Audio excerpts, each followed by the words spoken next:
Assalamualaikum warahmatullahi wabarakatuh. Perkenalkan, nama saya Nur Aliska dari STIK Tamalate Makassar dengan NIM 19130 dari program pendidikan kesehatan masyarakat. Di sini saya akan menjelaskan materi saya, yaitu penyakit gagal ginjal. Nah, di sini saya akan menampilkan PowerPoint dan membahas apa itu penyakit gagal ginjal. Baik, langsung saja. Sini saya akan menjelaskan tentang penyakit gagal ginjal.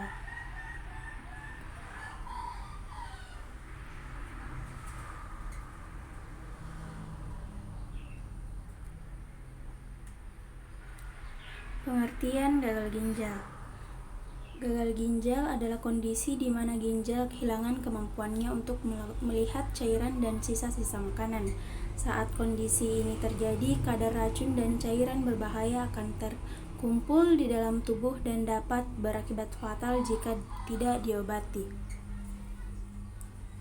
Gagal ginjal merupakan suatu keadaan di mana terjadinya penurunan fungsi ginjal secara optimal untuk membuang zat-zat sisa dan cairan yang berlebihan dari dalam tubuh. Penurunan fungsi ginjal dapat terjadi akibat suatu penyakit, kelainan anatomi ginjal, dan penyakit yang menyerang ginjal itu sendiri. Apabila hanya 10% dari ginjal yang berfungsi, pasien dikatakan sudah sampai pada penyakit ginjal yang end stage, renal disease atau ASRD, atau penyakit ginjal tahap akhir. Awitan gagal ginjal mungkin akut, yaitu berkembang sangat cepat dalam beberapa jam atau dalam beberapa hari. Gagal ginjal dapat juga kronik, yaitu terjadi perlahan dan berkembang perlahan, mungkin dalam beberapa tahun. Pada pasien gagal ginjal membutuhkan terapi pengganti ginjal, yaitu hemodialisa. Pasien ini harus menjalani terapi hemodialisa sepanjang hidupnya, biasanya 3 kali seminggu selama paling sedikit 3 jam atau 4 jam per kali terapi. Dukungan keluarga sangat dibutuhkan oleh pasien agar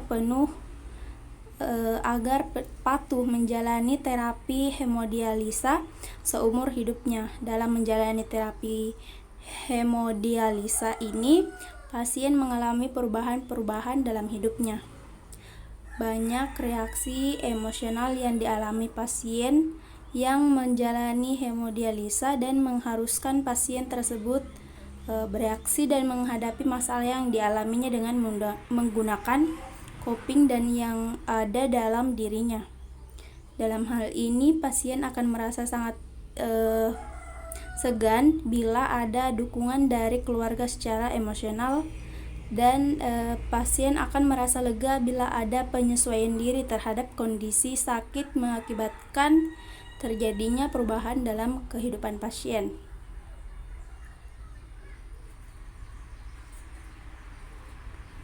Selanjutnya yaitu riwayat alamiah penyakit gagal ginjal.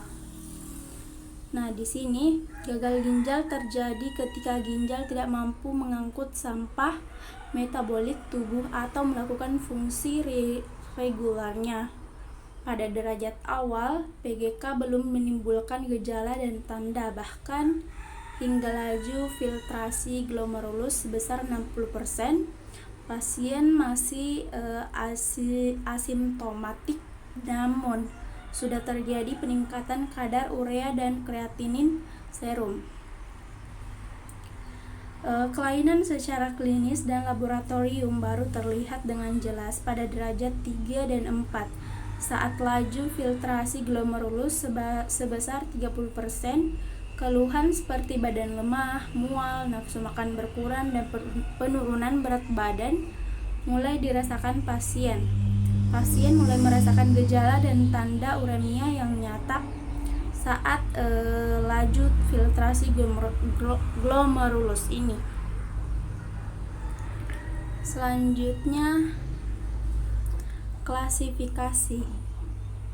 Pengukuran fungsi ginjal terbaik dalam adalah dengan pengukuran laju filtrasi glomerulus atau LFG.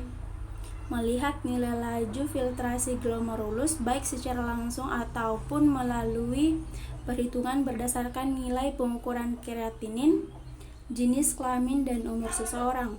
Pengukuran LFG tidak dapat dilakukan secara langsung, tetapi hasil estimasinya dapat dinilai melalui bersihan ginjal dari suatu penanda filtrasi. Salah satu penanda tersebut yang sering digunakan dalam klinis adalah creatinine serum. Selanjutnya yaitu signifikansi.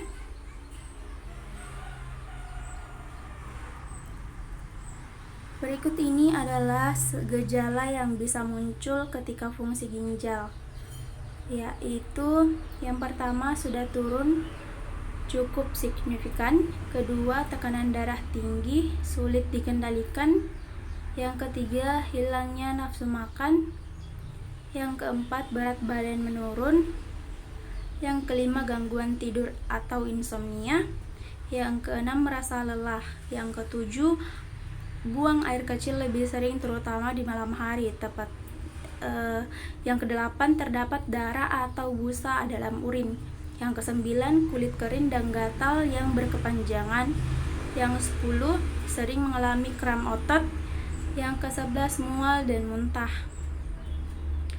Selanjutnya yang ke-12 buang air kecil semakin sedikit atau tanda sudah memasuki gagal ginjal tahap akhir. Yang ke-13 pembengkakan pada kaki atau pergelangan kaki yang dapat memburuk bahkan hingga tangan, wajah, atau seluruh tubuh. Yang ke-14 yaitu berat badan meningkat akibat penumpukan cairan.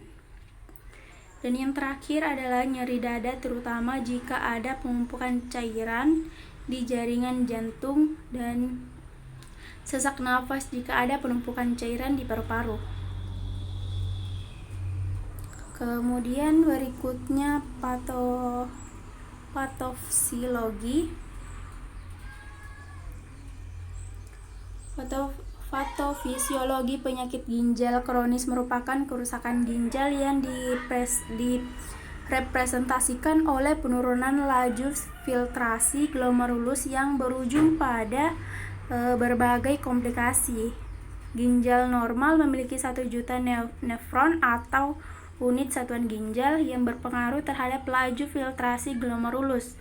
Laju aliran darah ke ginjal sebesar 400 mg per 100 gram jaringan per menit. Laju ini lebih banyak dibandingkan dengan aliran ke jaringan lain seperti jantung, hati, dan otak. Selanjutnya yaitu kelompok resiko tertinggi pada penyakit gagal ginjal.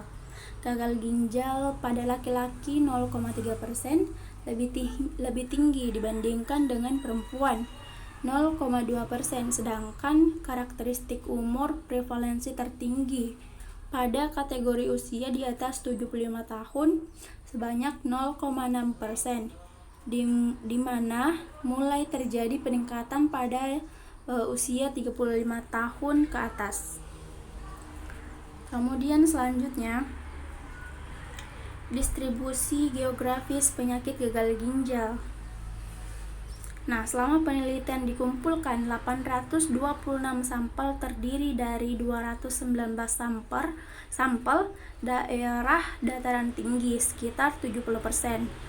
Di daerah dataran tinggi sekitar 60%, di daerah urban dan lebih dari 40%. Di daerah pantai atau pulau terpencil bila LFG dihitung dengan formula Chigi.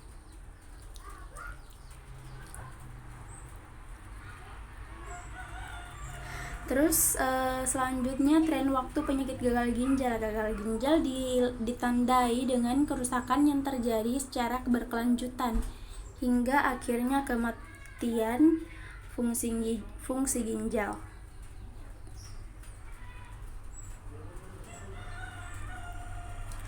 Yang berikut faktor resiko penyakit ginjal. Faktor resiko utama yaitu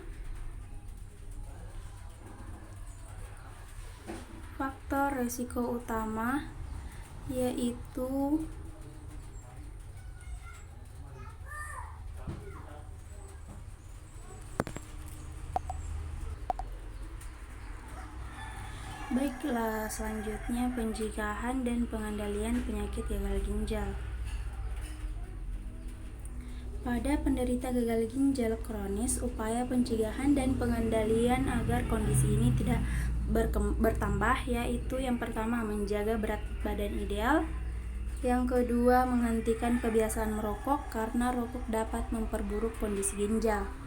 Yang ketiga, mengikuti petunjuk dokter dalam mengatur pola makan dan mengonsumsi obat. Yang keempat, menghindari konsumsi obat pereda nyeri golongan OINS yang dapat memperburuk kondisi ginjal. Nah, ada pula pertanyaan yang sering muncul dari berbagai sudut pandang, yaitu menurut Tunggul, pasien gagal ginjal stadium akhir yang rutin melakukan dialisis memang dapat bertambah hidup bertahun-tahun. Nah, di sini sering muncul pertanyaan, yaitu apakah cuci darah dapat menyembuhkan penyakit gagal ginjal tersebut? Nah, di sini cuci darah dapat membantu menggantikan fungsi ginjal agar tubuh tetap memiliki keseimbangan fungsi. Akan tetapi perlu diingat bahwa dialisis tidak dapat menyembuhkan penyakit gagal ginjal atau kondisi lain yang mempengaruhi kerja ginjal.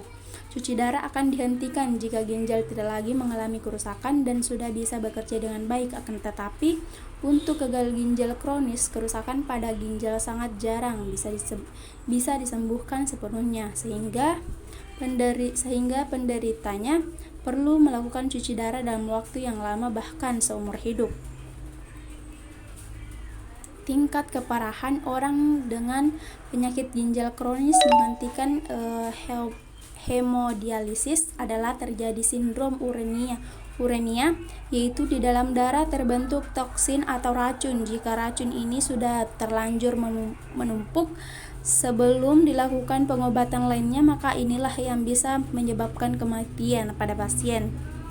Gagal ginjal akut yang tidak segera ditangani dengan tepat berpotensi menimbulkan komplikasi paling parah, yaitu yang bisa saja dialami oleh kematian. Kondisi tersebut terjadi akibat hilangnya fungsi ginjal secara keseluruhan.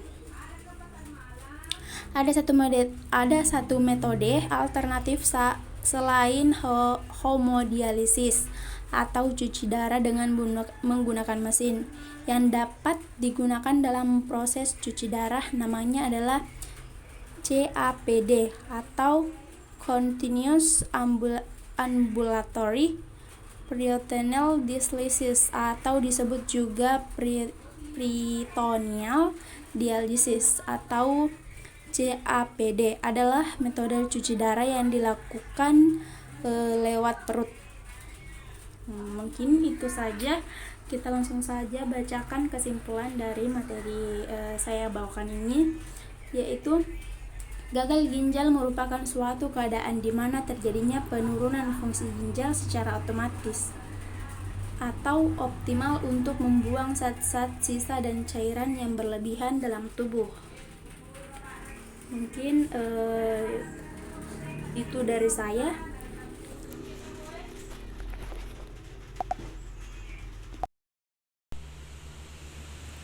Baik, sekian dari presentasi saya. Terima kasih atas perhatian dan waktunya karena telah memperhatikan materi yang saya bawakan. Semoga dalam video ini yang membahas penyakit gagal ginjal ini dapat menambah wawasan teman-teman sekalian. Dan apabila ada tutur kata yang kurang berkenan dalam hati teman-teman, mohon dimaafkan. Dan sampai jumpa. Wassalamualaikum warahmatullahi wabarakatuh.